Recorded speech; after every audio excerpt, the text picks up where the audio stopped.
Gente, olha só, a gente tem um escândalo que a gente vai conversar com vocês agora. É uma notícia que saiu nessa madrugada do Rodrigo Rangel, os áudios de Queiroz. Eu vou ler aqui o comecinho da matéria só para refrescar a memória de todo mundo, lembrando quem era o Queiroz, né? A gente sabe que não é de hoje, né? Que o notório Fabrício Queiroz, ex-assessor de Flávio Bolsonaro, em seu antigo gabinete na Assembleia Legislativa do Rio, é um arquivo vivo capaz de não só complicar a vida do filho, número 1 de Jair Bolsonaro, mas de todo o clã.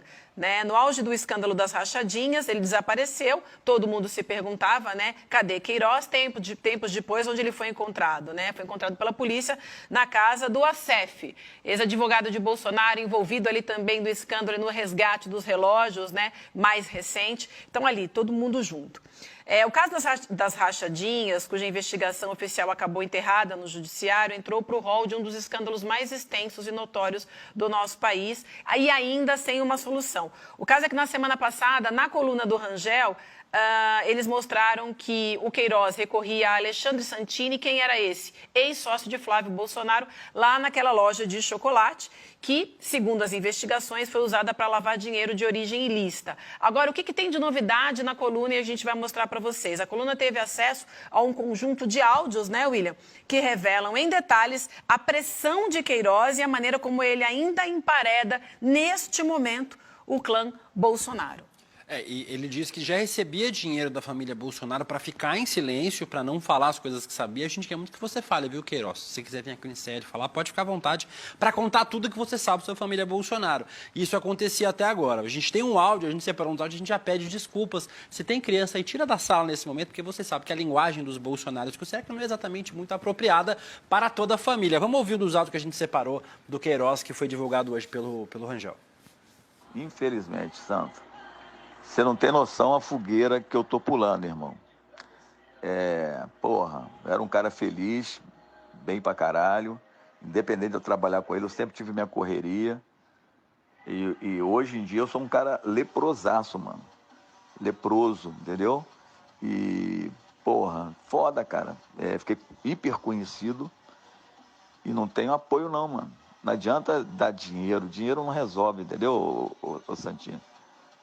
Tem que dar moral, uma posição para trabalhar, para encaixar meus filhos.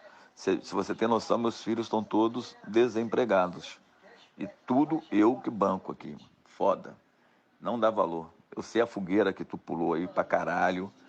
Eu sei que você, cara, se acontecesse com você o que aconteceu comigo, você bancava até o final também, que tu é homem. Tu é foda. Mas estamos juntos, mano. Saudade de você, cara. Vindo aqui no Rio, faz contato. O Fabrício Queiroz, que disse que ficou muito exposto, tentou ser candidato a deputado federal, seguindo essa aproximação com a família Bolsonaro, teve só 6.700 votos, não se elegeu.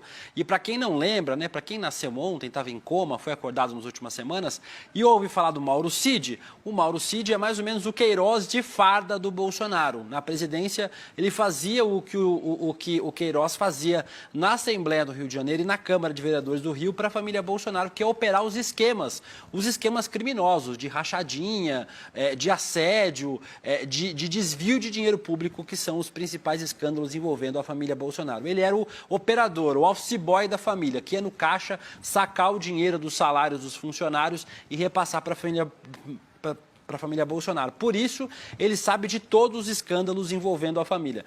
Só uma dica cultural, aproveitando, tem uma série que fala sobre o jogo do bicho no Rio de Janeiro, que chama Vale o Escrito, é uma série da Globoplay. E ontem, curiosamente, eu estava vendo o episódio onde o Queiroz dá a entrevista. E ele fala sobre, porque obviamente todo crime do Rio de Janeiro tem uma grande ligação, os milicianos, os bicheiros, e o Queiroz tem ligação com tudo isso e com a família Bolsonaro. Então ele fala sobre essa ligação com a família Bolsonaro, né, Rodrigo? E obviamente era o operador da família, e se resolver falar, tem muita coisa para falar, né? Só mais um detalhe sobre esse áudio. Esse é um dos áudios, né? Tem mais áudios nessa reportagem do Rodrigo Rangel. E ele cita o Alexandre Santini, ele fala o seguinte: você sabe, você já passou por isso. Lembrando que o Santini, ele é o ex-sócio do Flávio Bolsonaro na loja de chocolate, né? Que, segundo a investigação, era usado para lavagem de dinheiro. Então, ele ainda dá esse áudio é muito importante. Exatamente, que ele dá todos os indícios ali do esquema. Eu ia justamente destacar isso que você falou, Vivi.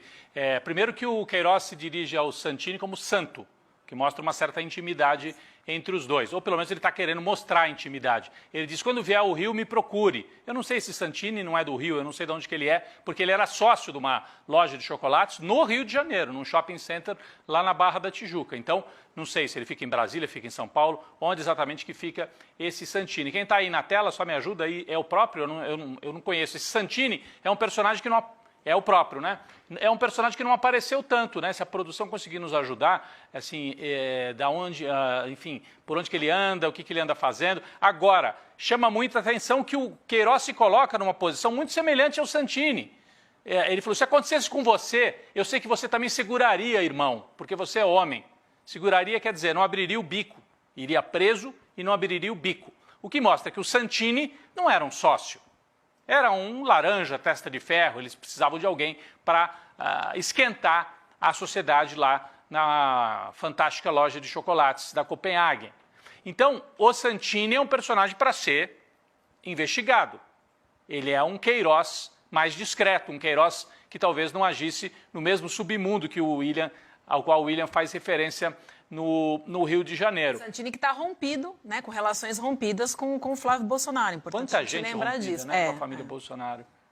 Ele, inclusive, ameaçou, né? Tipo, na semana passada, ele disse que se falasse tudo o que sabe sobre o Flávio Bolsonaro, o Flávio iria para a cadeia. Então, na semana passada, o Santini já tomou as manchetes novamente, antes dessas declarações do Fabrício Queiroz, porque ele já fez ameaças ao Flávio Bolsonaro. Disse que se contar tudo o que sabe, isso ele tem dito a interlocutores no Rio de Janeiro, né? Foi uma matéria que não ouviu ele, mas ouviu pessoas ligadas ao Santini. Que se ele falar tudo o que ele sabe, Rodrigo, o Santini o Flávio Bolsonaro vai para a cadeia. Então a gente só pede isso, né? Que eles falem, né, Vivian? Que eles contem tudo o que sabem. Olha só, aspas, se eu quiser, eu ponho o Flávio Bolsonaro na cadeia. A ameaça é ex-sócio do senador. Matéria agora da semana passada. Oi? Desculpa, ele reclama porque ele era sócio e a dívida ficou para ele. Então ele está cobrando mais de R$1 milhão do Flávio Bolsonaro e ele acusa o Flávio de concentrar todos os lucros da franquia. Quer dizer, ele deu o nome na hora de fazer o negócio. Na hora de distribuir os lucros, ficava só para o Flávio. Porque o Flávio devia considerar isso aqui é meu, esse cara deu só o nome, né? Esse devia ser o acordo entre eles. Então essa conversa mostra as duas coisas. A gente pode ler, olha, é o Queiroz chateado, mas eu acho que você pescou, assim, a gente pode ler, na verdade, como o Santini é importante e como o Santini é um Queiroz ainda não tão exposto e pode trazer também luz sobre tudo o que aconteceu, né? E vamos só ficar atento, a gente vai trazer esse tema daqui a pouquinho com o Guilherme Amado, que a família Bolsonaro, aí o Flávio Bolsonaro abriu uma outra loja, agora de vinhos, né? Então vamos ficar esperto também com isso, porque tem essa história aí de bastidor. E a dívida, como vocês falaram, é isso mesmo, de R$1,5 milhão, né? A dívida que ele cobra. Agora, chama muita atenção também esse linguajar de miliciano, né? Queria que você falasse um pouco sobre isso também, não é? Eu sou leprosaço, irmão, não é? Aquela malandragem, assim. Malandragem não, é linguagem de miliciano mesmo, né?